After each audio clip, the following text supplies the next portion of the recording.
पूर्ण कर नहीं पाए, थोड़ा प्रसंगांतर में चले गए। रूप कृष्णपाद की जीवन चरित, ऐसे जीवन चरित संबंध में थोड़ा सा आलोचना प्रसंग में थोड़ा सा यदि निकल गया, तो आज थोड़ा सा गीता में भक्ति योग संबंध में कुछ आलोचना करेंगे। भक्ति योग द्वादश अध्याय में जो भक्ति योग है, उस विषय में हम आलोचना कर रहे थे।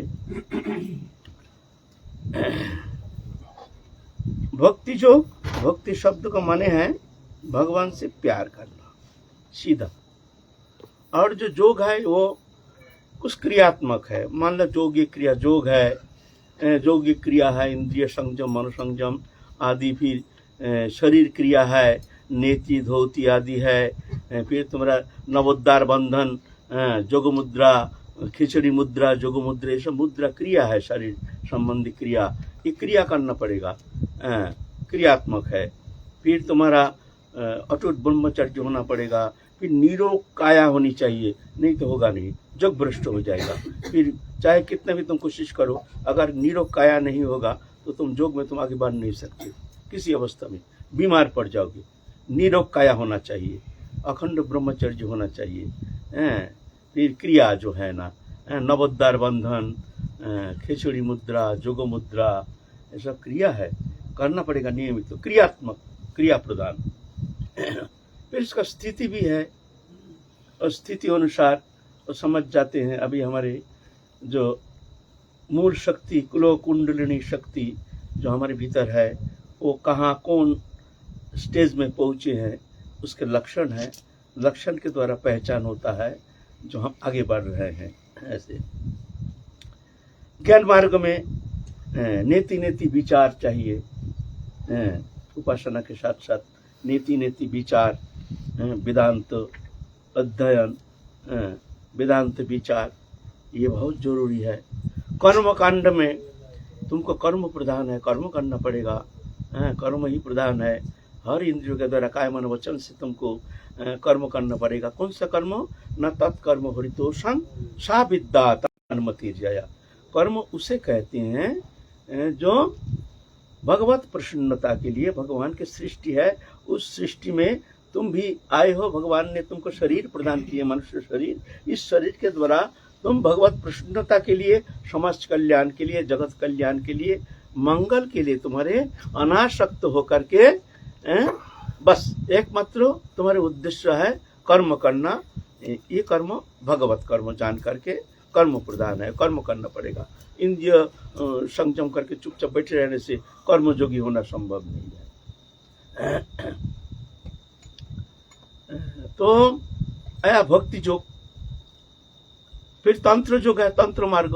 तंत्र मार्ग में तो और भी कठिन है, पंचमकार की साधन है, और भी कठिन साधना है। तो वहाँ सब वस्तु चाहिए, सामग्री चाहिए, ये सब बहुत सारे कठिन प्रक्रिया है। प्रक्रिया प्रधान हो, प्रक्रिया नहीं होने से तुम्हारा साधन होगी नहीं। जैसे सब साधना है, सब साधना उसमें भी सिद्धि होती है। तंत्र मार्ग में एक सब साधना है। वो सब साधना क्या होता है? चंडाल का देह होनी चाहिए, और अमावस्या, शनिवार, ऐसे तिथि में वो शरीर होना चाहिए, मिलना चाहिए। उस शरीर के द्वारा वो एकांत में जा कर के उसको शराब चाहिए और सब वस्तु चाहिए, उस सब के ऊपर बैठ कर के वो तंत्र साधना करेंगे। ये तंत्र योग है ना। मुद्रा मत्स्य मांस मुद्रा मैथुन, ये पंचमकार की साधना है। वस्तु सामग्री चाहिए, वस्तु बहुत कठिन साधना है। उसमें भी सिद्धि है, ऐसे नहीं। लेकिन एकमात्र भक्ति योग है जहाँ कुछ नहीं चाहिए, सिर्फ भगवान से प्यार, अपना जान करके, प्रिय से प्रियतम जान करके, अपना से अपना जान करके।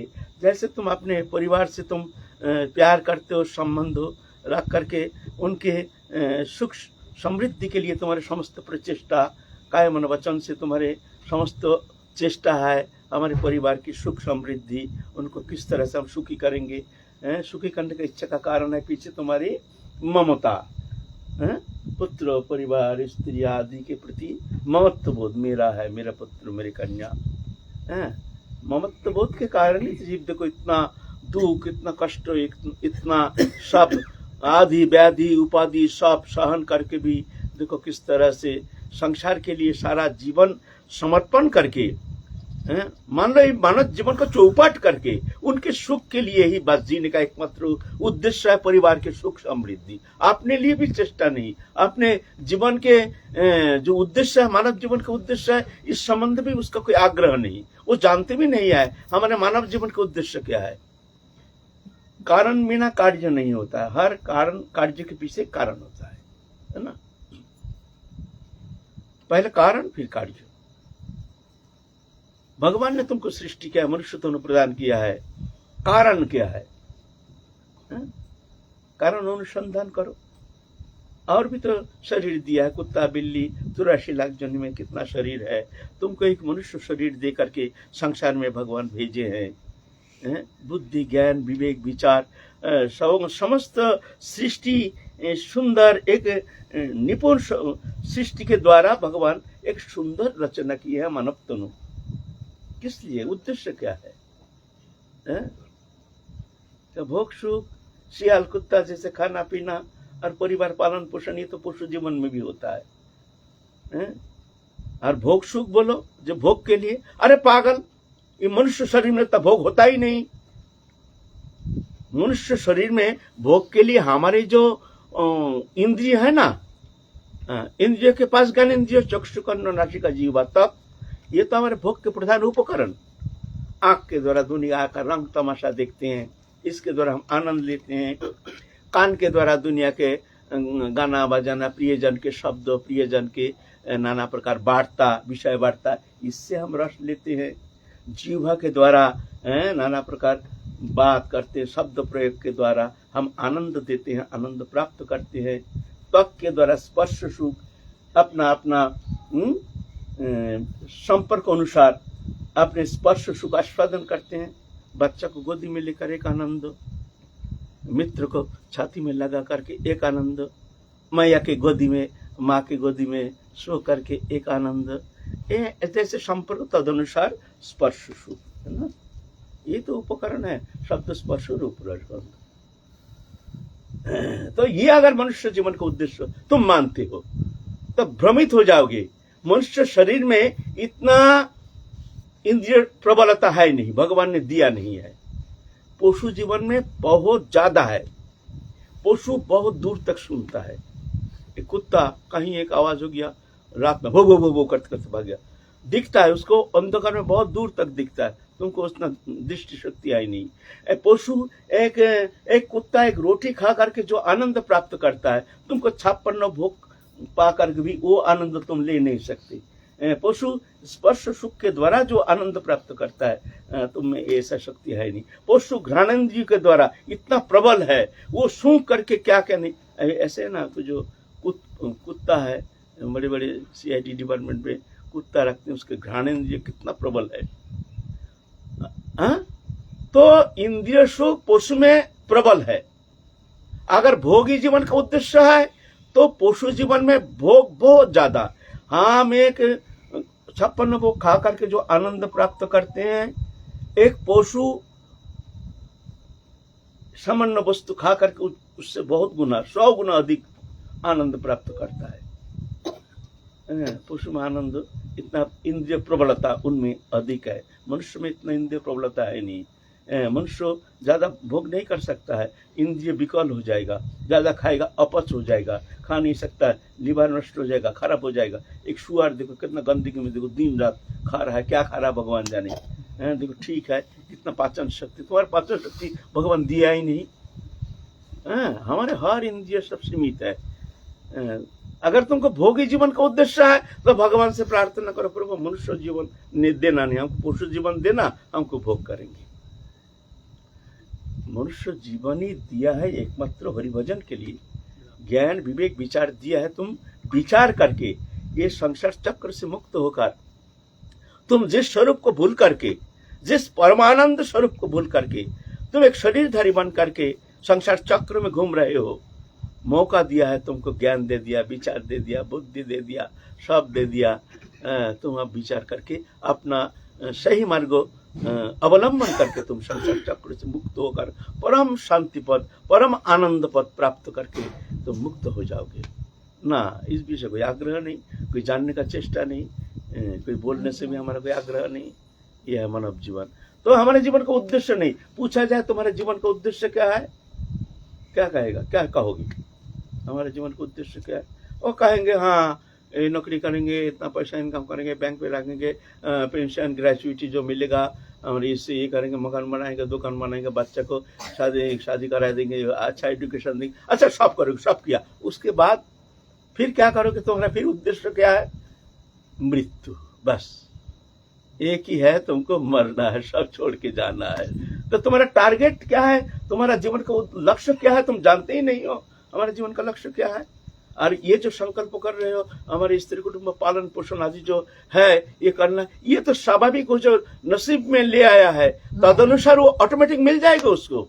तुम ना उसको भला करने वाले हो ना बुरा करने वाले हो, ये तुम्हारा अहंकार मात्र हो। वो पहले से ही वो अपना भाग्य को लेकर आए हैं, ऐसा ही होगा, स्वाभाविक होगा। लाख कोशिश करके भी तुम कुछ नहीं कर सकते हो। ना कोई काऊ के सुख दुख दाता, निज कित कर्म सब फल भोग भ्राता। कोई किसी का सुख दुख का कारण नहीं, निज कर्म कित कर्म। तुम अभिमान करते हो, हम करेंगे, हमको करना है। इस तरह से तुम एक मोह में फंस करके, पंचभौतिक शरीर में फंस करके और तत्संबंधी वस्तु स्त्री पुत्र कुटुंब परिवार में आसक्त हो करके अपना मानव जीवन का तुम चौपाट कर रहे हो। तुम जानते नहीं इसका रिजल्ट क्या है, अंतिम रिजल्ट क्या है। ये शरीर छोड़ना है, छोड़ करके तुम्हें जाना है। फिर कहाँ जाओगे? क्या करने आए तुम? जानते ही नहीं अपना जीवन उद्देश्य। कर्म हो रहा, कारण का पता नहीं। कारण क्या है?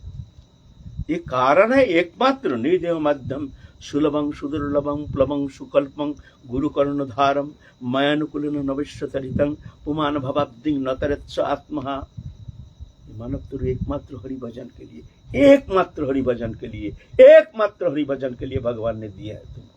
ये मानव तनु, ये नर तनु छोड़ करके और कोई शरीर भगवान ने रचना नहीं किए हैं, जिस शरीर के द्वारा तुम ये भवसागर पार करके निरापद भूमि में पहुंचोगे, परम आनंद प्राप्त करके नित्य काल के लिए नित्य मुक्त हो करके परम आनंद धाम पहुंचोगे। और कोई उपाय नहीं। जैसे समुद्र में चलने के लिए नाव चाहिए, ऐसे ही भवसागर।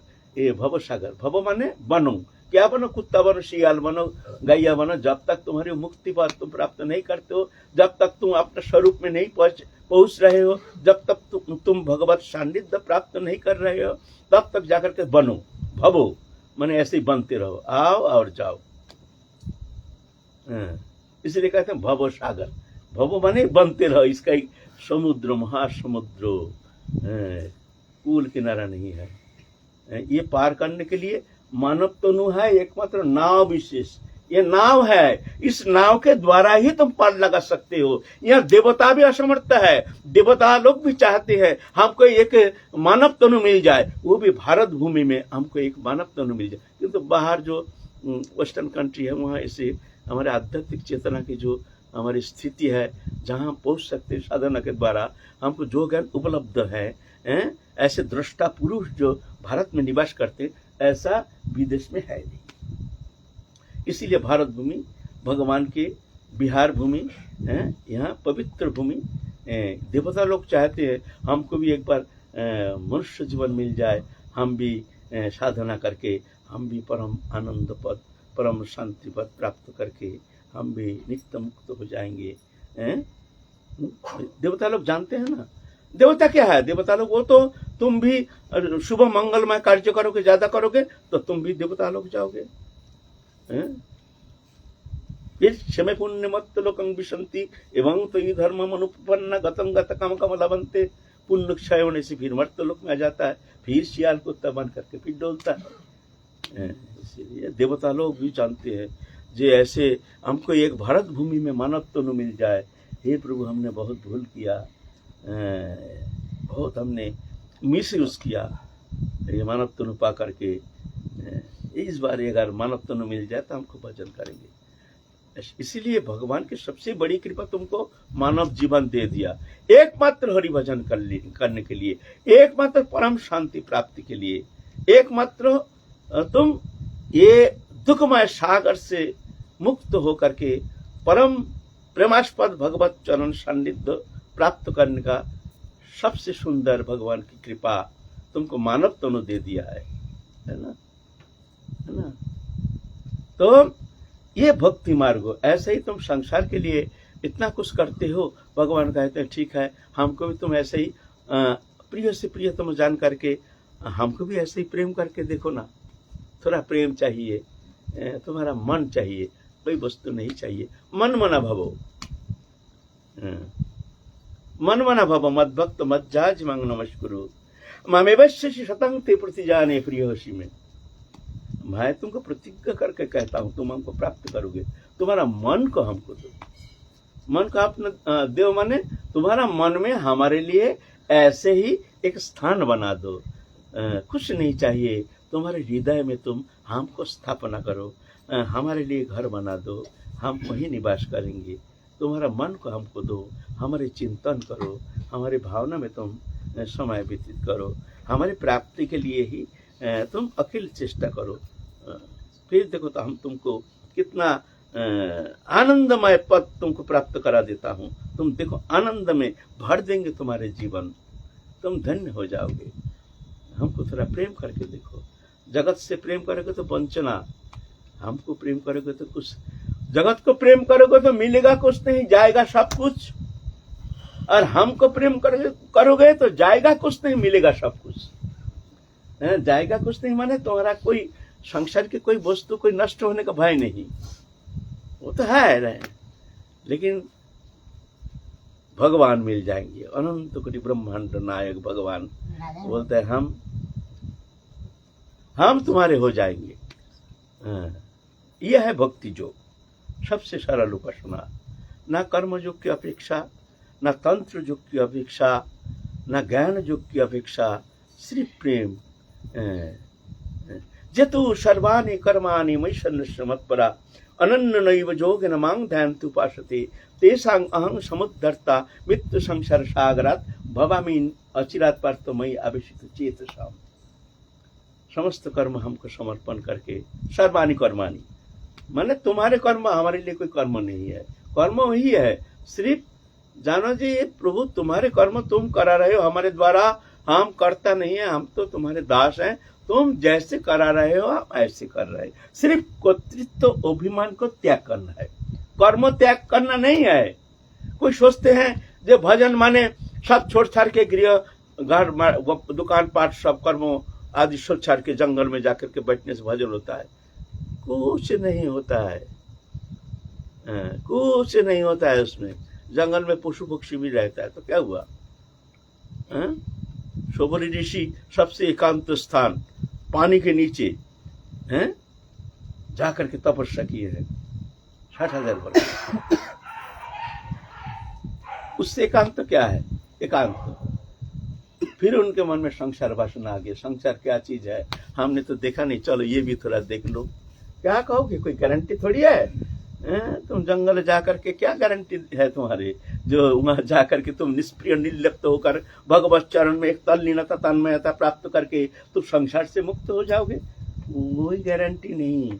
जंगल ना मंगल का कारण होता है, ना संसार अनर्थ का कारण होता है।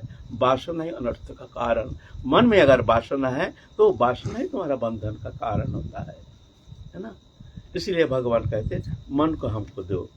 जेतु सर्वाणि कर्माणि मयि सन्न्यस्य मत्परा, समस्त कर्म हमको समर्पण करके हमारे चिंतन में तल्लीनता। अनन्य नैव योगेन मां ध्यायन्तु उपासते, अनन्य भाव से, अन्न चिंता रहित, अन्न भावना रहित, अन्न आकांक्षा रहित, अन्न इच्छा रहित, अन्न संकल्प रहित, इसको कहते हैं अनन्यता। अनन्यता माने ना अन्न चिंता, ना अन्न आश्रय, ना अन्न भरोसा, ना अन्न आश्रय, इसको कहते हैं अनन्यता। एकमात्र भगवत चरण में समर्पित होकर के, ना भगवान हमारे हैं हम भगवान के, ऐसे भावना जो है इसको कहते हैं अनन्यता। अनन्य योगन मांग ध्यायन्ति उपासते, हर्षमय भगवत चिंतन में तल्लीन रहते हैं और जो कर रहे हैं काम ऐसे ही करो, करते रहो। कर्म से कोई लेना देना नहीं है, कर्म से कोई फर्क नहीं पड़ता है। तेषां अहं समुद्धर्त मृत्यु संसार सागरात, भगवान कहते हैं उसको ये संसार सागर से उद्धार करता मैं बन जाता हूँ। उसको उद्धार होने के लिए प्रभु हम संसार में फंसे हैं, प्रभु हमको उद्धार करो, तुमको कोई चिंता करने का कोई कारण नहीं, मैं उद्धार करता बन जाता हूँ, भगवान कहते हैं। और भवामीन अचिरात, बहुत जल्दी, ये नहीं जो बहुत जन्म लग जाएगा, अचिरात, यहाँ अचिरात शब्द है, अचिरात शब्द और कहीं नहीं आया है। ऐसे है। तो यह है भक्ति जो भगवान सब करेंगे, सब कर लेंगे, तुम कुछ चिंता मत करो।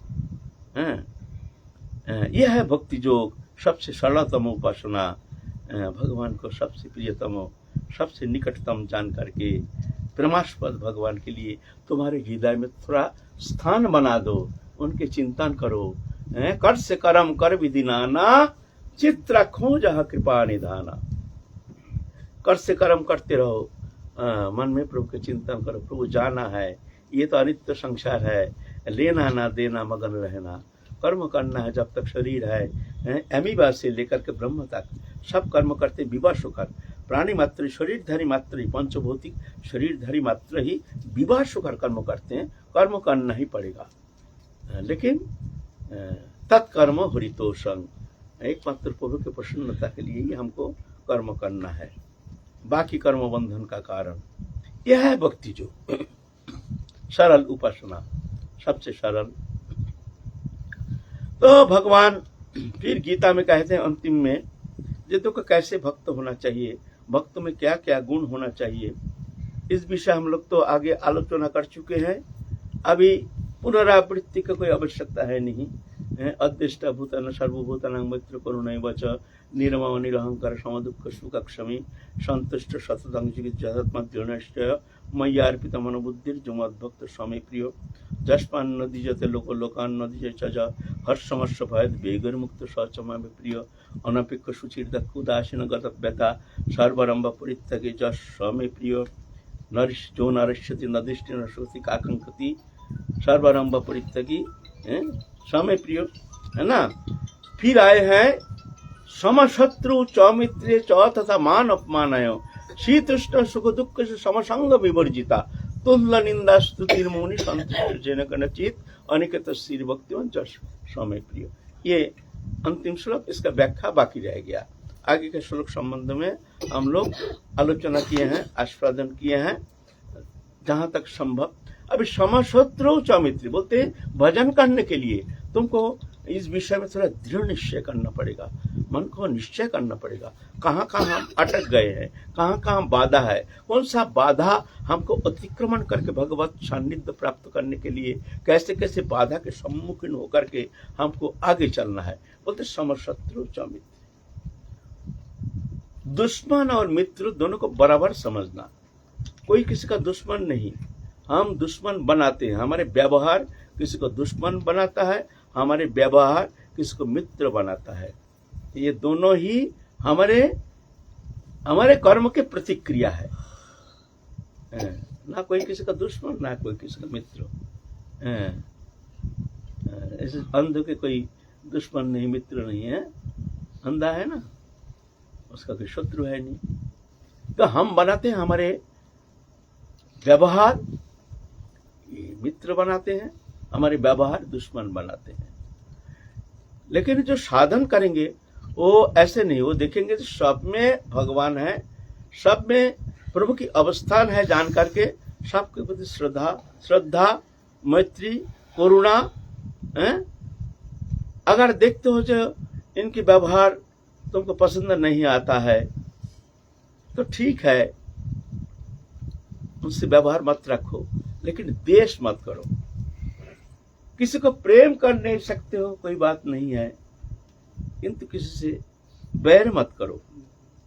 किसी को भला नहीं कर सकते हो, ठीक है, सबके व्यवहार हम समान नहीं कर पाते हैं, भला हम कर नहीं पाते हैं, ठीक है, भला मत करो, लेकिन खबरदार किसका नुकसान मत करना, इतना ख्याल रखना। किसी को सुखी हम कर नहीं पाते हैं, हमारा व्यवहार हम उतना सामर्थ्य नहीं है सबको सुखी करना, कोई बात नहीं, इतना करो तुम्हारे द्वारा कोई दुखी ना हो, ये चेष्टा करो। तो इस तरह से इतना तो करना चाहिए ना। ना लेना ना देना मगर रहना सब में प्रभु है जान करके, जो भजन करना चाहते हैं, जो भगवत उपासना करना चाहते हैं, जो इसी जन्म में इस संसार से मुक्त होकर प्रभु के प्रेममय सान्निध्य प्राप्त करना चाहते हैं, उनके लिए ये शब्द है। बाकी जो बहिर्मुख जीव है, संसार में मत्त है, उनके लिए तो कोई कहना नहीं है, जो इच्छा करो। समशत्रु चौमित्र, चौ तथा मान अपमान है। ये मान और अपमान दोनों अज्ञानता है। अहंकार जो है हमारे भीतर, अहंकार, अहंकार का दो वृत्ति, एक चित वृत्ति, एक है जड़ वृत्ति। अहंकार का दो वृत्ति है। इस संबंध में हम लोग आलोचना कर चुके हैं, फिर भी थोड़ा सा आलोचना करते हैं। जड़ वृत्ति है, ये शरीर मैं हूं और शरीर संबंधी वस्तु मेरा है, यह है अहंकार का जड़ वृत्ति। और अहंकार का चित वृत्ति है, मैं शरीर नहीं हूं, शरीर संबंधी वस्तु मेरा नहीं है, मैं चिन्मय हूं, दिव्य सुंदर आनंदमय, मैं भगवान का हूं, भगवान मेरे हैं। यह है अहंकार का चित वृत्ति। ये जो जड़ वृत्ति, ये जड़ वृत्ति से ही अहंकार, जो अज्ञान जत अहंकार पैदा होकर के अभिमानी बना देते हैं, दाम्भिक बना देते हैं। वो अपने को खूब समझते हैं, मैं बहुत मानी हूं, सम्मानी हूं, तो क्या होता है, थोड़ा सा अपमान सहन नहीं कर पाता है, ये अहंकार में चोट लग जाता है, तो अपने को बहुत अपमानित बोध करता है, बहुत कष्ट पाता है, सहन नहीं कर पाता अपमान। ऐसा ही सम्मान में खूब प्रसन्न हो जाता है, कोई सम्मान करता है तो कोई प्रसन्न हो जाता है, लेकिन दोनों झूठा है, ना सम्मान ना अपमान, ये आत्मा से कोई संबंध नहीं, ये अज्ञान जातो अहंकारी कारण है। तुम्हारे अंदर कितना अहंकार है, अज्ञानता है, तुम कैसे, तुमको पता चलेगा कितना हमारे अंदर अज्ञान जातो अविद्या जातो अहंकार है, जड़ वृत्ति। तुमको मान और अपमान, इस विषय में तुमको थोड़ा सा चिंता करने से तुम पता चले। कोई तुमको अगर अपमान करता है तो अपमानित नहीं होते, ये मिथ्या है, झूठा है। आत्मा का तो कोई मान अपमान है नहीं है। तो और कभी कोई अपमान भी करता है तो जो भक्त है वो क्या सोचते हैं, जो भक्त है उनके विचार क्या है। जो हमारे अंदर बहुत अभिमान है ना, तो प्रभु ने इसके भीतर बैठ करके हमको अपमान करके हमारा अहंकार को नष्ट करने के लिए ऐसे व्यवहार किए हैं। ये प्रभु के बहुत कृपा। आहा प्रभु तुम्हारे बहुत कृपा, देखो तुम ऐसे कठोर वाक्य शब्द प्रयोग करके हमारे अहंकार को दूर करने के लिए तुम कितना कोशिश करते हो। धन्य है प्रभु, ऐसे ही हमको अपमान करो प्रभु, जिससे हमारे अहंकार नष्ट हो जाए, हम भजन करें। यह है भक्त की चिंता। और कोई अपमान करने से ऐसी भावना ना। विवेकानंद एक शब्द कहते, जो वही उस स्थान पर तुम जाना जहां तुमको सब कोई अपमान करते हैं, निंदा करते हैं, तुमको छोटा मानते हैं, अकर्मण्य मानते हैं, ऐसे स्थान पर जाना।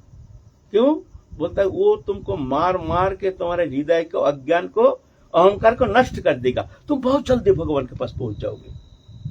कितना सुंदर शब्द है ना, है? लेकिन कठिन है वहां पहुंचना। हम लोग थोड़ा छोटा सा अपमान, छोटा सा शब्द, छोटा सा व्यवहार हम सहन नहीं कर पाते अहंकार के कारण। ऐसे ही सम्मान बोध देखना चाहिए। हमको कोई सम्मान करता है उसमें क्या हम हर्षित होते हैं, ओहो हमको बहुत माला पहनाया, कितना सम्मान किया, कितना ऊंची आसन पर बैठाया, ओहो हम कितना बड़े हैं, हम कितना भजनानंदी हैं। तो समझना तुम्हारे भीतर बड़ा अज्ञानता है, तुम अभी बहुत नीचे हो, वहां पहुंचना तुम्हारे लिए भारी पड़ जाएगा। ये समझ लेना। ये आत्म विचार, आत्म मंथन कोई कहने का विषय नहीं है। तुम अपने आप को विचार करना, करके तुम देखना तुम्हारे अंदर अज्ञान जातो अहंकार कितना है। अगर मान लो नहीं, मान अपमान में हमारा कोई फर्क नहीं पड़ता है, सम्मान करने से हमको हर्ष नहीं, अपमान करने से हमको विषाद नहीं, तो ठीक है, तब तो ठीक है, अच्छा है, तुम अच्छे हो। भगवान कहते तुम अच्छे हो। ये समशत्रु चौमित्रे तथा मान अपमान। शीत उष्ण सुख दुख सुख। ठंडी आई है, ओह भजन नहीं होता है, कितना ठंडी कितना ठंडी। अरे ये प्रकृति का नियम है, इसको सहन करना चाहिए हैं? और गर्मी के समय भी घबराते हैं, ये एयर कंडीशन चाहिए, एयर कूलर चाहिए, नहीं तो भजन होता नहीं है। ऐसा थोड़ी होता है।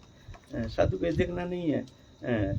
ठंडी में, गर्मी में, हर स्थिति में उसको प्रकृति के जो अवस्था है उसको सहन करना चाहिए, तब जाके भजन होगा।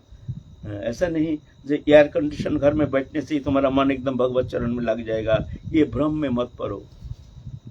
जो भी भगवत तीव्र भजन किए हैं सब ये शीत उष्ण ये अवस्था को सहन करके फिर जाके बड़े कठिन साधना करके भगवत कृपा प्राप्त किए हैं।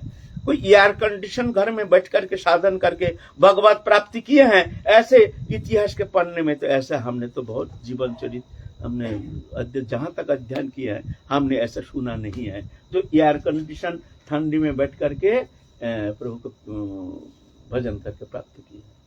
जो भी किए हैं ऐसे शीत उष्ण सुख दुख सुख समसंग विवर्जित, ऐसे है ना, सहन करना चाहिए, उसमें विचलित नहीं होना चाहिए। साधु के लिए, गृहस्थी के लिए नहीं। उन लोगों ने एयर कंडीशन में खूब रहो, खूब आनंद करो, कोई बात नहीं, तुम्हारे लिए ये शब्द नहीं है, तुम खूब आनंद लेते रहो। शीत उष्ण सुख दुख समसंग विवर्जिता। संग विवर्जिता, संग विवर्जिता, संग दोष किसको कहते हैं? एक व्यक्ति संग, एक वस्तु संग। व्यक्ति संग है माने जिस संग से हमारे मन में विषय भावना का उद्रेक होता है, विषय भावना जागृति होती है, इसको कहते हैं संग दोष। हमारे भीतर में लालसा उत्पन्न होती है, हमारे भीतर कामना वासना जागृति होती है, तो जानना यह संग दोष नहीं, संग विवर्जिता। ऐसे तुम जीवन यापन करो, व्यतीत करो जहां तुमको ये संग दोष तुम्हारे हृदय में आकर के तुमको विक्षेप पैदा ना कर सके। संग से, संग दोष से दूर रहना। संग दोष संबंध में हम लोग आलोचना किया है। एक है बाहरी संग, एक है भीतरी संग हमारे घर में, एक है हमारे अंतर जगत में एक संग। बाहरी संग है जो व्यवहारिक लोगों से मिलते हैं जुलते हैं, ये संग। तो कोई कहते हैं हम तो कहीं जाते नहीं, हम तो बाहरी लोगों से मिलते नहीं है, हम भजन करते हैं, हमारे कुटुंब आदि के घर जाते नहीं, फ्रेंड सर्कल में हम जाते नहीं, किसी से मिलते नहीं। बोलते उसमें कुछ नहीं होता है, उससे भी बड़ा संग दोष तुम्हारा घर में है। बोले वो कैसा? घर में जो तुम्हारे प्रियजन, तुम जिसको खूब प्रिय मानती हो, उनकी जो प्रेम प्रीति है ना, तुमको फंसा करके, तुम्हारे मन को आकर्षित करके भगवत चरण से हटा करके संसार चक्र में ले जा रहा है। तुमको पता भी नहीं चलने देगा जो हम ये कहाँ फंसे हैं, सबसे प्रिय मान करके, सबसे अपना मान करके। तो बाहरी संग से भीतरी संग दोष ये कुछ पता ही नहीं चलने देता है। एक छोटा सा बच्चा, एक छोटा सा मासूम बच्चा तुम्हारे चित्त वृत्ति को हरण करके संसार चक्र में ले जाने में, भगवत चरण से हटा करके ले जाने में बहुत ताकत रखते हैं। ये नहीं समझना, छोटा सा बच्चा, उसके प्रेम। हम तो बाहरी संग वर्जित है, अरे भीतरी संग देखो। लेकिन ये भीतरी संग हमारे घर में जो हमारे प्रियजन, दुश्मनी उतना खतरनाक नहीं है, प्रेम जितना खतरनाक है। साधु के लिए दुश्मन तो सावधान कर देते हैं, लेकिन प्रेम, प्रेम माने लौकिक प्रेम, ये प्रेम मन को बांध करके, फंसा करके, भगवत चरण से हटा करके, विवश करके तुमको ले जाते हैं संसार चक्र में। प्रेम, लौकिक प्रेम, ये इतना सहज नहीं है। तो बाहरी संग दोष से अपने भीतरी घर का जो संग दोष है ये उससे ज्यादा खतरनाक है। लेकिन हमको ये जानने ही नहीं देते, हम जान ही नहीं पाते हैं। जानने नहीं देते हैं, है ना। विवश करके का भगवत चरण से मन को हटा करके संसार में ले जाते हैं, ये संग दोष है ना।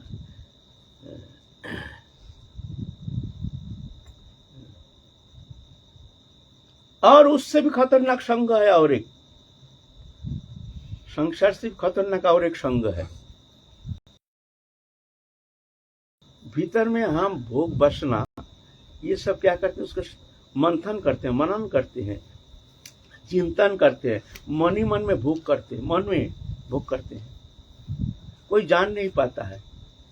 हम मन में विषय को भोगते हैं। जो लोग बहिर्मुख है, भगवत चरण में तो तल्लीनता है नहीं, ऐसे साधु संत की कृपा प्राप्त करके उनके हृदय इतना निर्मल हुआ नहीं, वो जैसे हैं, तो क्या होता है, वो मन ही मन में विषय चिंतन करते हैं, भोगते हैं। बोलते हैं संग दोष क्या करेगा, संग दोष तुम्हारे भीतर बैठा है। और संग दोष क्या करेगा, दोष तो भीतर ही बैठा है। सबसे बड़ा दोष तो तुम्हारे भीतर बैठा है। तुम संग दोष कर रहे हो, भीतर में ही तो दोष, उसमें ही तो मन के द्वारा हम भोग कल्पना करते हैं, मन ही मन में भोग करते हैं, मन ही मन में उसका आस्वादन करते हैं। अगर ऐसा होता, अगर ऐसा होता, अगर ऐसा होता। कौन जानता है मनुष्य दुर्वार दुष्पार, ये मनोविज्ञान जो है मनुष्य के अचिंत है।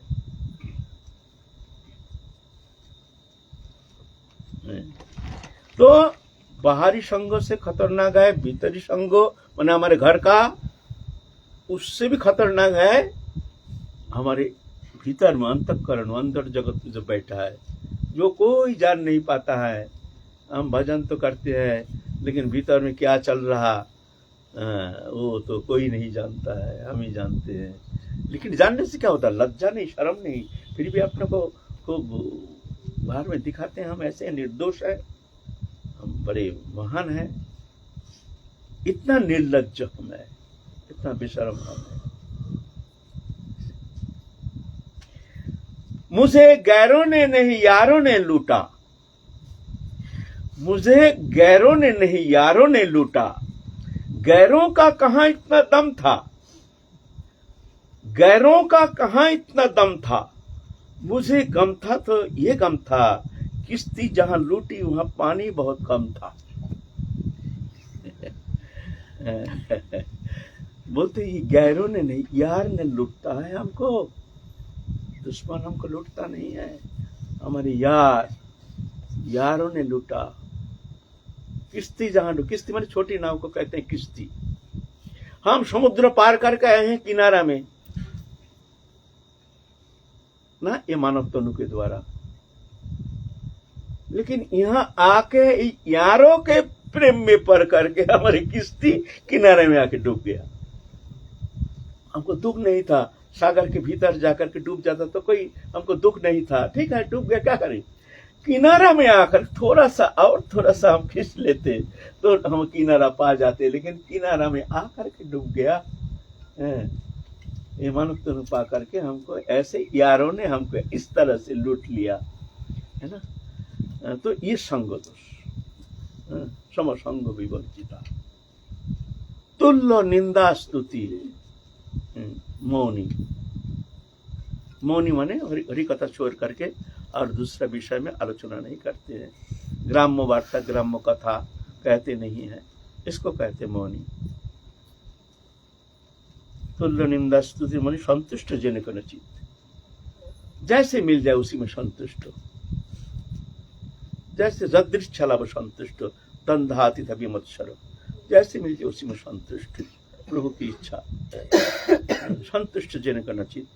अनिकेत, अनिकेत माने नियत आवाश्रय। इसका दो व्याख्या करते हैं। एक तो विश्वनाथ चक्रवर्ती व्याख्या करते हैं, अनिकेत शब्द का माने गृहादि में आसक्ति वर्जित, और श्रीधर स्वामी टीका करते हैं अनिकेत माने नियत आवास रहित, माने एक जगह रहते नहीं है, आज यहाँ काल वहां ऐसे। तो यह है त्यागी के लिए, वह है गृहस्थी के लिए।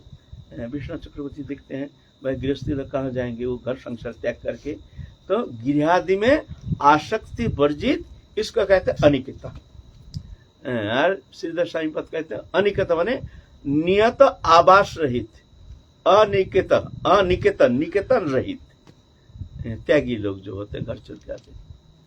अनिकेत स्थिर भक्तिमान जब समय प्रिय, वो हम उसको बहुत प्यार करते हैं। ऐसे जो है तो ये भक्ति योग है, ये भक्ति योग है। तो ये कैसे संभव है? न जब भगवत चरण में समर्पित हो करके हर विषय में प्रभु की कृपा जान करके, प्रभु के चरण में अपने आप को समर्पण करके, प्रभु की इच्छा जान करके उनके दास बन के संसार कार्य निर्वाह करते हैं, तो प्रभु कहते हैं ददामि बुद्धि योगम तं येन माम उपजानति ते, मैं उसके भीतर रह करके उसको बुद्धि देता हूं, जिस बुद्धि के द्वारा वो जान जाता है। यह है भक्ति योग। तो आज कथा ही विश्राम, फिर हम लोग काल आगे चलेंगे। जय जय श्री राधे श्याम, निताई गौर हरि बोल।